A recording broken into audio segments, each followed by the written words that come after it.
আরো খারাপ হবে, আরো বলৎকার হবে, আরো মিথ্যা হবে, আরো ধর্ম ব্যবসা হবে। কিছু করার নাই, কারণ ওনারা মাদ্রাসা থেকে পাশ করে এসে কি করে খাবেন? বিজ্ঞান প্রযুক্তি ভোকেশনাল শিক্ষা দেওয়া হয়নি। জীবন চালাবেন কি করে? জীবন ধারণের শিক্ষা দিতে হবে তো নাকি? তো কাজেই এগুলি যতই হবে ততই অন্যায় অবিচার বাড়তে থাকবে। আর আপনারা ফেসবুকে ওই ধরা খাইছে অমুক ইমাম, ধরা খাইছে অমুক মাদ্রাসার মুহতামিম, এগুলা নিয়ে নাস্তিকরা, ইসলাম বিরোধীরা এবার ট্রল করবে, এবার কোরআনকে গালি দিবে, মোহাম্মদ সাল্লাল্লাহু আলাইহি ওয়াসাল্লাম রাসূলকে গালি দিবে, আল্লাহকে গালি দিবে, এই তো ইসলামী খারাপ এগুলি বলবে। মাদ্রাসাগুলা নিবন্ধিত হলেই একেবারে বলাৎকার কমে যাবে, নারী নির্যাতন কমে যাবে, এটা ভুল। গত সরকারগুলি এই মাদ্রাসাগুলির যারা মানে শিক্ষক বা বিভিন্ন সমিতি, ওরা দল খুলেছেন ধর্মপ্রাণ মানুষের ভোটকে বাক্সে নেওয়ার জন্য।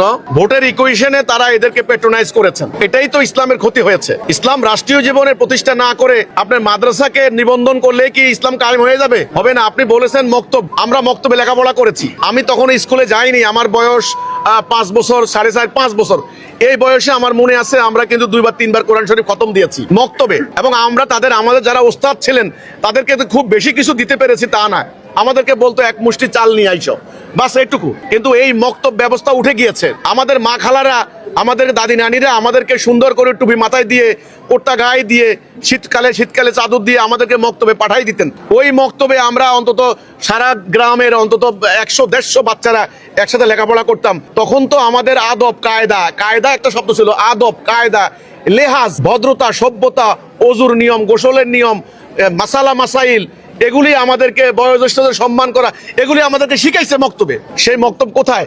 মক্তব গিয়ে এখন হয়েছে কাওমি মাদ্রাসা, ওইদিকে হয়েছে ক্যাডেট স্কুল, মানে হলো কিন্ডারগার্টেন। হোক, আমার কথা হচ্ছে এটা। কিন্তু আপনি যে বললেন সরকার নিবন্ধন করলে ঠিক হবে, হবে না, হবে না। সিস্টেমে ভুল, প্রক্রিয়ার মধ্যে ভুল। কিভাবে ভুল সেই রূপরেখাটা আমি তুলে ধরেছি। আমি আবার বলছি, আল্লাহর রাসূলের প্রকৃত ইসলাম এগুলি নয়। আল্লাহর রাসূলের ইসলাম ধীরে ধীরে ধীরে ধীরে এর আসল চেহারা, আসল রূপ হারিয়ে গেছে। এখন লেবাস হয়ে গেছে ইসলাম। কে কত বড় মৌলবী, কার কত বড় দাড়ি আছে সেটা দিয়ে পরিমাপ করা হয়। কত সুন্দর করে কথা বলতে পারে তার দাম তত বেশি। কিন্তু মোমেন নাই, মোমেনের সংজ্ঞা নাই, মোমেনের কোয়ালিটি গুণাবলী কোরআনে নাই। মিথ্যা বলবা না, প্রতারণা করবা না, গীবত করবা না, মানে এই ধরনের কথাগুলো নাই। সমানে মিথ্যা, সমানে ছলনা, ধর্ম ব্যবসা এগুলি চলছে সমানে। আর যারা রাজনীতি করে তারা এই ধরনের মাদ্রাসাগুলিকে প্যাট্রোনাইজ করে এই উদ্দেশ্যে ভোটের মাঠে এরা এদেরকে সাপোর্ট করবে। এইবারের নির্বাচনে দেখেন সমস্ত জনগণ আশা করেছিল ধর্মীয় দলগুলো একজোট হবে, ঠিক কিনা, ইসলাম কায়েম হবে। নির্বাচনে ঠিক কয়েকদিন আগে কওমি মাদ্রাসার আলেমরা আলাদা হয়ে কি বললেন? জামাত ইসলামী কাফের, জামাত ইসলামীকে ভোট দিলে ইমাম থাকবে না, এই কথা বলে আলাদা হয়ে গেল। ফলাফল কি হলো আপনারা জানেন। এরা আবার কি করলো? হিজবুত তৌহিদ কাফের, এই কওমিরা হিজবুত তৌহিদ কাফের, হিজবুত তৌহিদের কথা শুনলে তোমাদের ইমান চলে যাবে, এরা ভণ্ড। এই যে ব্যাপারগুলি হচ্ছে, এগুলি যারা রাজনীতি করে তারা সাপোর্ট করে। কেন করে? ভোটের বাক্স ভরানোর জন্য। ইসলামের কিছু হবে না। তো কাজে আপনি বললেন যে মাদ্রাসার নৈতিকতার ব্যাপারে প্রশ্ন এসেছে, আরো খারাপ হবে, আরো বলৎকার হবে, আরো মিথ্যা হবে, আরো ধর্ম ব্যবসা হবে। কিছু করার নাই, কারণ ওনারা মাদ্রাসা থেকে পাশ করে এসে কি করে খাবেন?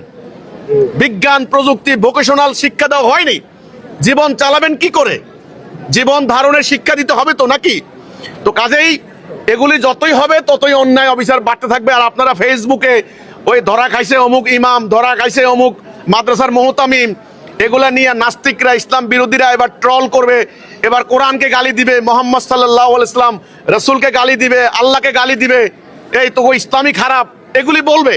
আমি দয়া করে আপনাদেরকে বলতে চাই, এখন মুসলমান, সাধারণ মুসলমানদের এই কথা বলার সময় হয়েছে যে ওগুলা ইসলাম নয়। তোমরা যে কাজগুলি করছো, এই যে বলাৎকার, শিশু নারীদেরকে ধর্ষণ, মেয়েদেরকে এই মিথ্যা ছলনা গুজব, এগুলি ইসলাম না। এগুলো থেকে বেরিয়ে আসো। সাধারণ জনগণকে এখন এই কথা বলতে হবে। কথা পরিষ্কার হলো কি না? ওই হুজুরেরা করে, এই জন্য জায়েজ, এই সূত্র থেকে বেরিয়ে আসেন। হুজুরেরা করে, আল্লাহর রাস্তায় মাফ করে দাও, আল্লাহ ভালো করব, এই সিস্টেমটা বাদ দিতে হবে। বাদ দিয়ে ইসলামের মর্যাদা রক্ষার জন্য, কোরআনের ইজ্জত রক্ষার জন্য, মুহাম্মদ রাসূলুল্লাহ সাল্লাল্লাহু আলাইহি সাল্লামের ইজ্জত রক্ষার জন্য সাধারণ ধর্মপ্রাণ মুসলমানদেরকে এই অনাচারের বিরুদ্ধে এখন ইমানি দাবি নিয়ে ঐক্যবদ্ধ হইতে হবে।